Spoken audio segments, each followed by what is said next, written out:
যেখানে সে ধান রাখে এবং সে থাকে কোনো ধর্মীয় কাজ করে। তো ওখানে সে যখন রাত 8টার দিকে যায়, 8:30টার দিকে, তখন যে অভিযুক্ত তার ভাতিজা লিঙ্কন, সে তাকে একটা বাঁশ দিয়ে প্রথমে আড়াল থেকে মাথায় আঘাত করে, খুব জোরে। তো আঘাত করার সাথে সাথে মাথা লুটিয়ে পড়ে।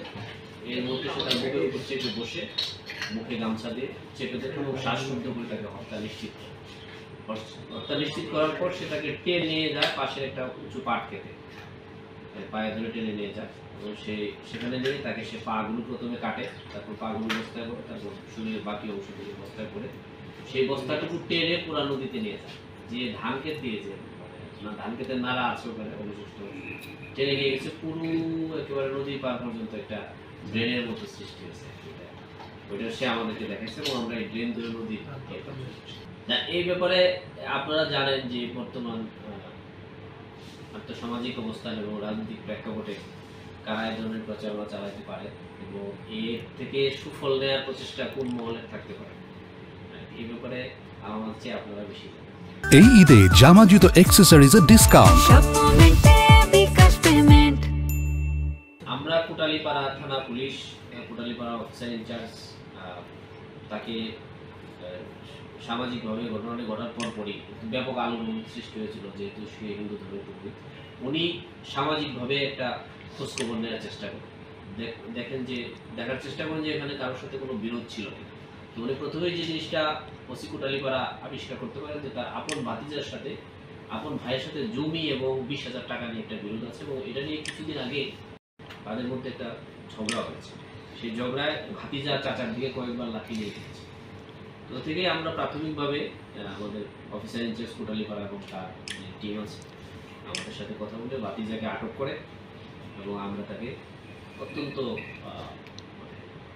একেবারেই প্রফেশনাল ওয়েতে আমরা তাকে জিজ্ঞাসাবাদ করি এবং কোনো ধরনের কোনো প্রেশার ছাড়াই সে তার অপরাধ স্বীকার করেছে আমাদের কাছে এবং আদালতের কাছে সে জবানবন্দি দিয়েছে 164 টাকা। পা না কাটলে বস্তায় ভরা যাবে, সেই জন্য আমি একটা বস্তা আগে থেকে নিয়েছি এবং আপনাদেরকে বলি বস্তার যে রশি দিয়ে সে বেঁধেছে মুখটা, সেই রশির বাকি অংশটুকু আমরা অভিযুক্তের ঘরে পেয়েছি, সেই রশি আমরা নিয়ে এসেছি। আলামত উদ্ধার হয়েছে হচ্ছে ভিকটিমের ব্যবহৃত জুতা, পাঞ্জাবি, যে গামছা দিয়ে মুখ চেপে ধরা হয়েছিল সেটা, আর হচ্ছে লুঙ্গি আর দাঁড়া, যে দা দিয়ে হাত পা কাটা হয়েছে সে দাঁড়া উদ্ধার করা হয়েছে এবং এটা আমরা কোটালীপাড়ার ওই যে এলাকা ওখান থেকে শত শত মানুষের সম্মুখে, সাধারণ জনগণের সম্মুখে আসামি আমাদেরকে নিয়ে গিয়েছে।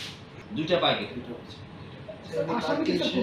এলাকা থেকে পরিকল্পনার কথা কি জানি ভাষ্যমতে অনেকদিন ধরেই তার ভিতরে এক ধরনের ক্ষোভ কাজ করছিল, কারণ তার যে জবানবন্দি সে যে বক্তব্য আমাদের কাছে দিয়েছে, সে বলেছে যে তার চাচা তার বাবাকে এবং তার মাকে বিভিন্নভাবে নির্যাতন করত, তার মা অসুস্থ হলে চিকিৎসা করতে দিতে পারে এবং তার বাবাকে বিভিন্নভাবে সে সামাজিকভাবে হেনস্থা করত। এই জিনিসগুলো সে পছন্দ করতো, তার ভালো লাগেনি।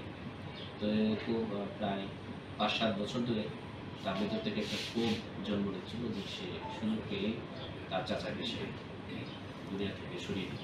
পুরোহিত ওটা হচ্ছে আমরা নিশ্চিত না, এটা যিনি তাকে হত্যা করেছে সে বলেছেন যে ওনার বিভিন্ন মেয়েরই সমস্যা ছিল, এই যে পেছনের সে ঘরটাতে থাকতো ওখানে বিভিন্ন ধরনের নারীরা আসতো বা সে রাতে নিয়ে আসতো, তাকে নিয়ে থাকতো।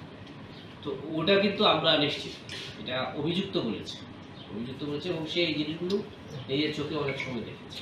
আর এই হত্যাকাণ্ডটা ঘটনাটা হচ্ছে এই যে ভিকটিমের যে বাড়ি তার থেকে মনে করেন 100 গজ পেছনে, আর যে ঘরটাতে সে থাকে ধানের ঘর বা যেখানে সে রাতে ধর্মচর্চা করে, ধানও রাখে পাশে, ওটা ঠিক সামনে, ওটাতে যখন ঢুকবে তখন পাশে একটা ঝুপের মতো আছে ছোট, ওটা আড়ালে সে বসে। আমরা ওটা বাড়ি বলতে পারি, তার নিজ বাড়ির পিছনে আবার তার ওই যে সে যে ধর্মচর্চা করে যে ঘর, ওটা ঠিক সামনে। রাত কটার দিকে?